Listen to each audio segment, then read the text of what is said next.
While most of the Bay Area slowly rises and kicks off their busy days, a select group of men and women are already suiting up in sleepy Half Moon Bay and preparing to stare down the ice-cold violence of the Pacific. But it's during these winter months that all eyes turn to Northern California in anticipation of that massive swell. And for one local surfer, his time to shine in his backyard break. Hi, my name is Grant Washburn. I'm from San Francisco, California, and I'm a big wave surfer. Equipped with a 6'5" frame and 47 years of age, Washburn is well fitted to make a serious run at the Mavericks event. But his path to the sport wasn't a typical one. I got into surfing when I was a little kid in the East Coast. We grew up in Connecticut, but we would go to New Jersey in the summer. And I watched people surfing, I guess, when I was really young. No family members or anybody that did it, just my own interest. And I somehow was a surfer by the time I was 8. Just chased it. Grant is the oldest athlete in this year's competition, has deep roots in the Bay Area surfing scene, and has watched the surf culture blossom here. I moved here in 1990, and as far as I knew, there was nothing. It was just better than New Jersey. At that time, it was just sort of like a frontier, and I didn't know that the waves got that big. And I moved right to Ocean Beach, and the first year, the waves got so big, they were bigger than I knew people rode, like anywhere. So, I mean, it went from being completely unknown to like everyone in the world who rides big waves knows this place. The big wave surfing community is small, but growing. But it may take a contrarian mindset to get involved. Big wave surfers are the people that like to go to the worst spot just to see what'll happen. So, you know, it's fun, we love it, and we do it because it's fun, but we're not about the same old perfect little wave wrapping around some nice island. I have no interest in it, you know. I know people do, I understand it's fun, but you know, I wouldn't spend all my money to go somewhere and have somebody like cook me tacos on a yacht in a beautiful little resort. Like, I'd much rather be on a horrible beach where there's nasty cold waves and nobody.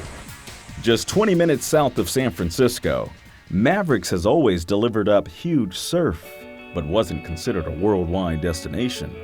That all changed in the mid-90s with a series of events. Before there was an event, anytime the waves were really big, there was this kind of circus atmosphere on the beach, and there's people filming it, and there's people coming from other places that are wanting to experience it and haven't been there yet. And you know, 1994 was one of those periods where there was 4 or 5 really good days within 1 week, right before Christmas, where it just became kind of famous. People couldn't believe that that's California, and like, is that 50 feet? And Jay Moriarty had this big wipeout, and then at the end of that, Mark Fu drowned. And when that happened, it was, you know, that was all the drama of the whole sport wrapped up into 1 week at Mavericks, and you know, that really kind of put it on the map. Washburn is so highly regarded within the sport that Hollywood asked him to work on the big screen hit Chasing Mavericks, to coach up Gerard Butler and help honor his lost friend, Jay Moriarty. It's just neat to honor a friend of yours. So you know, all of us that were part of it, we were wanting to kind of do it right for Jay. Gerard Butler was cool. I mean, he took it to heart. He's a real athletic guy. He's never surfed. He didn't really know what he was asking for, but he did know that he was interested in this, and he was excited about it, and he really, really wanted to make it good and genuine. Knowing the wave so well can have both its advantages and disadvantages. It's an advantage to be in your home break. It's an advantage that I know this spot better than anyone. It's an advantage that I don't have to fly for days and might not have my surfboards. You know, the equipment doesn't always show up. Those are advantages, but there's also this advantage to coming focused and on a journey, and you know, those guys have done well in events, so you never know.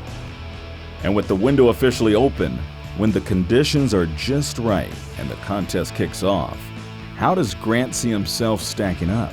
In some ways, it's like golf, where you have all these top guys. They're guys that are typically going to finish on, you know, in the top 5 or top 10, but they're not going to win every one.